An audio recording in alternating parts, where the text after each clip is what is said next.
Welcome back everybody. My carburetor's been sitting overnight. It's been soaking in the carburetor cleaner. Now I'm going to show you how to clean it up and install a new carburetor kit in it. Okay, here it is. Obviously some of the carburetor cleaner has leaked down. I'm not going to replace the Welsh plug at this point because there's not really much underneath it. All there is the hole that comes from the primer line connector and it exits out over here.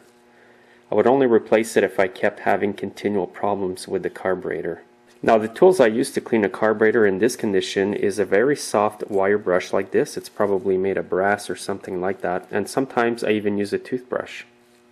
I'm just going to spray a bit more carb cleaner on it, and I'm going to rub my brush. It's going to clean it up pretty good.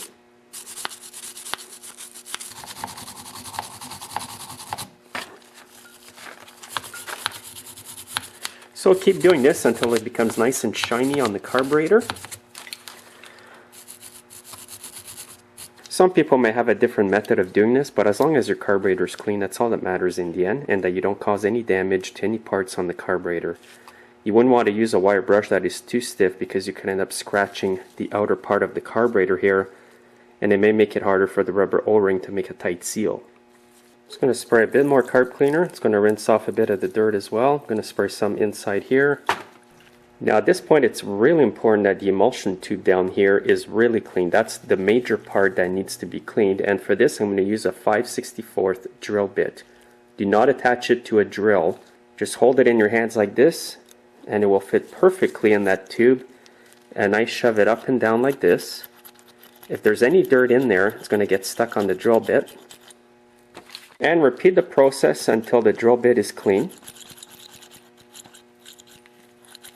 You can always spray a bit more carb cleaner in there. The carb cleaner will help rinse out the dirt. Now I can see it's really smooth and there's no obstructions at all in that tube. And at this point the drill bit's looking pretty good.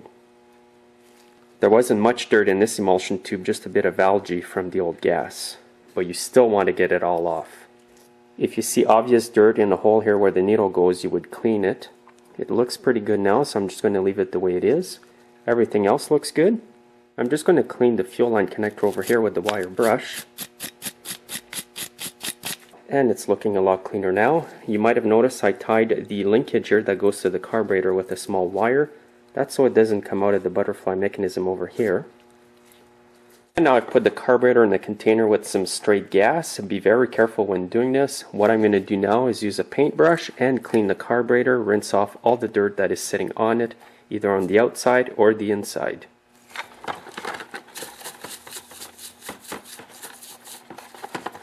You want the whole inside to be free of any dirt from when you clean the carburetor. And now just let it sit and dry. Be careful you do not have any sparks around your carburetor if you're cleaning it this way. Also, when you use carburetor cleaner, it's very flammable as well, so be extra cautious with that too. As I mentioned previously in the video, if you have an ultrasonic cleaner, that works really good to clean your carburetors. It's going to save you a lot of the work that I had to perform today to clean this carb. Here's one quick thing I want to show you before I continue in the video. If you were not buying a new carb kit, what you would have to do is take the screw off of the bottom bowl nut. Make sure the O-ring here is still good, and you would have to clean the inside hole here, and also there's small little holes on the side of the bowl nut here. They're really hard to see right now because they're full of dirt. Sometimes all you need to do is clean the bottom bowl nut and it will run good after that. Now what I'm going to do in my carburetor once it's dry is I'm going to air blow it a bit with my air compressor just to make sure that everything is super clean. I'm going to blow a bit of air inside where the emulsion tube is over here and all around here.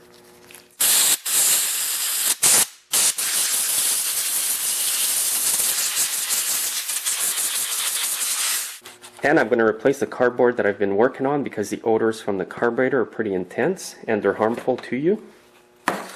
So I'm going to start the rebuild with a Tecumseh carburetor kit number 31840. And here's the kit. This will fit engines from 3.5 to 7 horsepower. I'm also going to be putting in a new float, part number 632019A. And I'll be installing a new carburetor bowl, number 631867. So now I'll carefully open up the carb kit.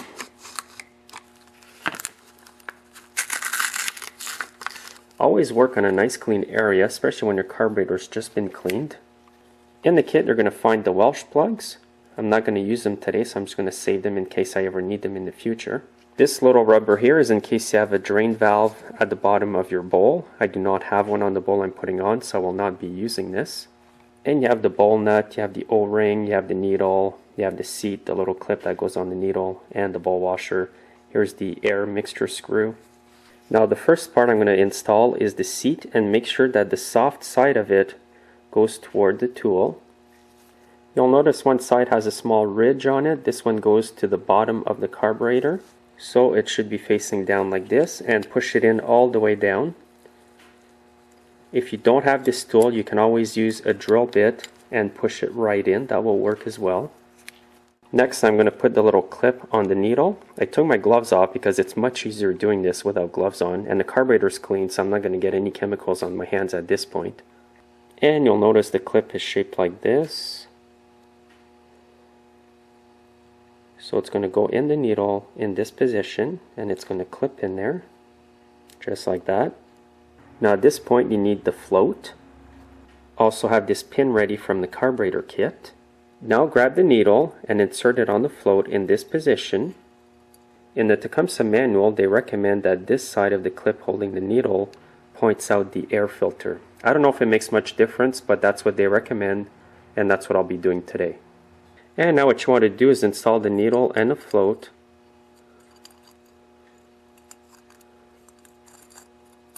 And once you've got it all lined up like this, insert the pin.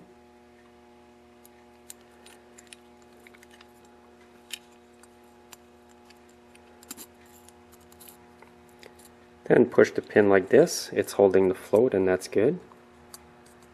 Now if you're wondering how to adjust the float, what you need to do is use the Tecumseh tool that you have.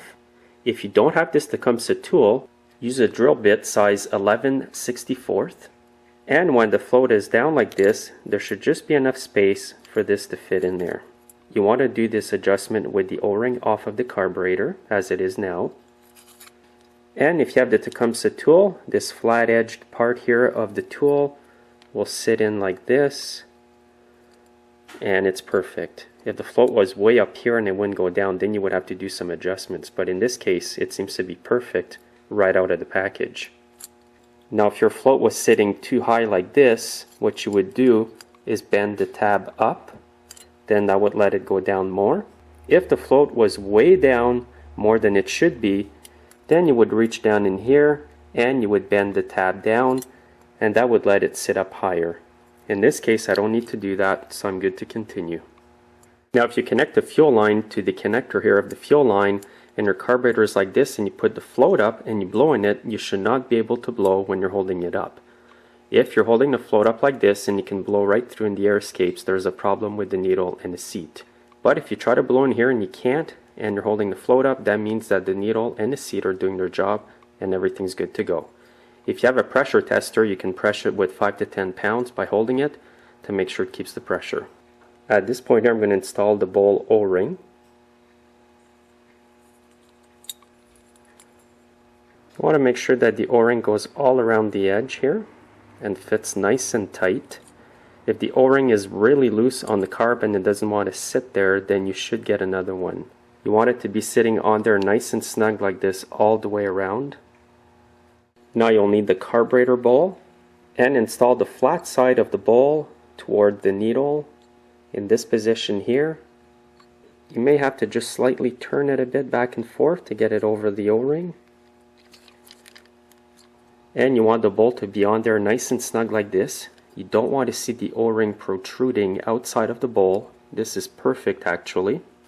Now you're going to need this washer from the kit. Attach it to the bowl nut and then screw it in. And now with a 7/16 wrench, just tighten it up gently. Just be careful not to over tighten it because you could easily cause damage.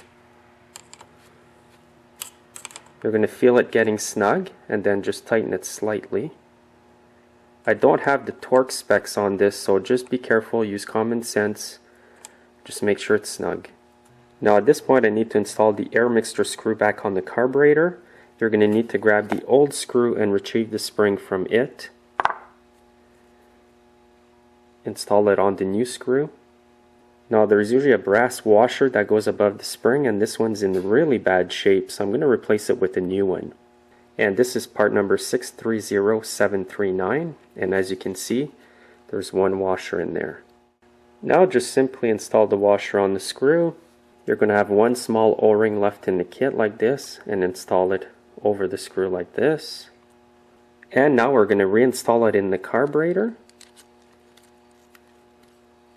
Now I'm just going to snug the screw right up until it won't go in anymore. Don't force it at that point. And once it's in like this, right to the end, just turn it out approximately one turn.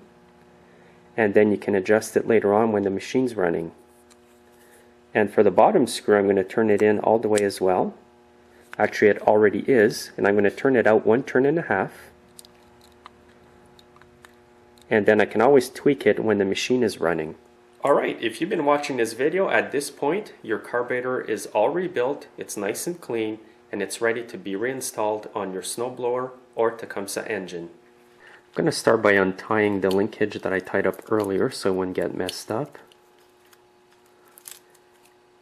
And the first thing I'm going to do is reattach the throttle linkage to the governor arm over here.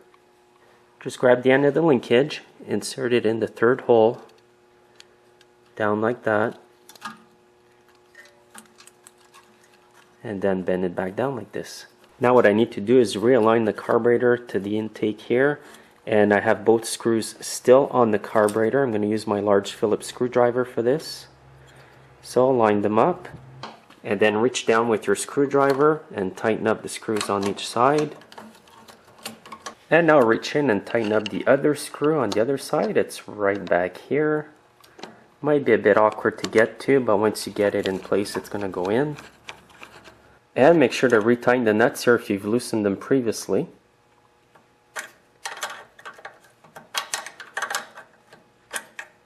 Now I'm going to reconnect the fuel line.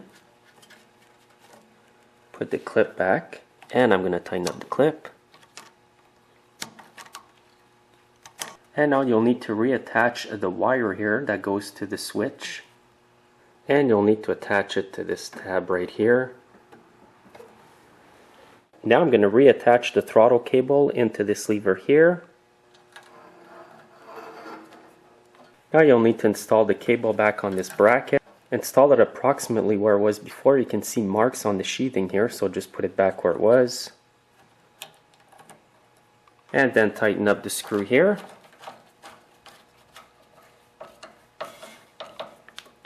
And make sure that the mechanism moves like this when you move the throttle cable. Now I need to reinstall the cover. Make sure that whatever electrical wiring you have is reconnected. And you want to retrieve the primer line from the cover. It's attached to the primer on it. And you'll need to attach the primer line on the connector over here.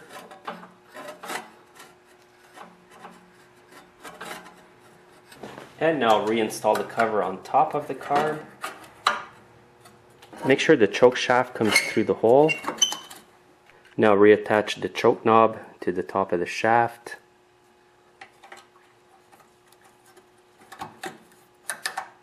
Now I'm going to reinstall the two screws that go over here.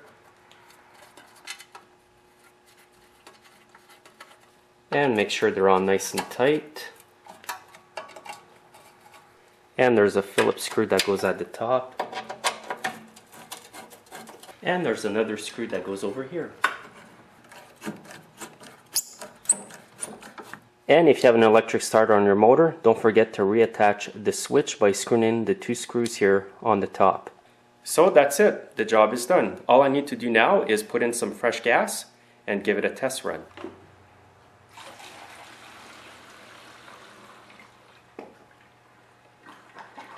Once you've put the gas in the engine, make sure you have no gas leaks around the carburetor.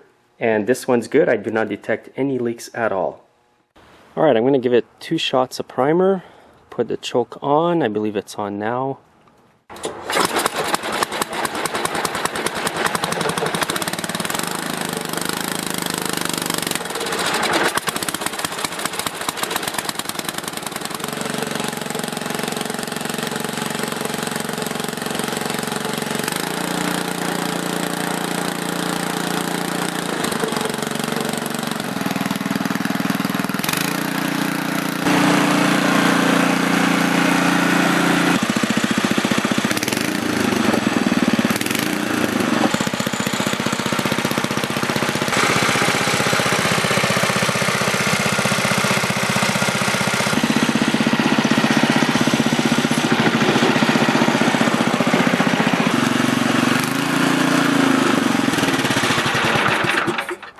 So it runs good. I'm just going to do a quick restart to make sure that everything's still good.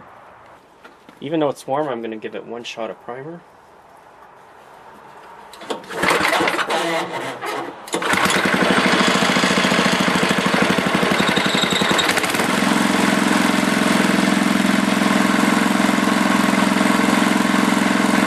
In case you're wondering, when it stalled previously when I first started it, what I did is I reached down underneath the carburetor and turned out the fuel adjusting screw underneath it. So it's this screw here. I turned it out approximately another quarter of a turn because it was starving for fuel. The more you turn it out, the more fuel you're allowing in the engine. Thus, if it's just running on the choke, you may want to unscrew the bottom screw here. The other screw on the carburetor, for the air mixture screw, I usually only adjust that one if I have problems getting the engine to idle properly. So that's about it. I'm sure anybody watching this video is going to be able to do it. If you have any questions, just post them underneath this video. I'm sure myself or some other YouTubers will be able to help you with your questions. As you can see, I hardly have any snow here, so I can't really do a demonstration of the snowblower running. Even though it's mid-December, we don't have much snow here, which is a bit unusual. Usually we have a lot more snow than that. So again, thanks for watching. Make sure to subscribe, and I'll see you next time.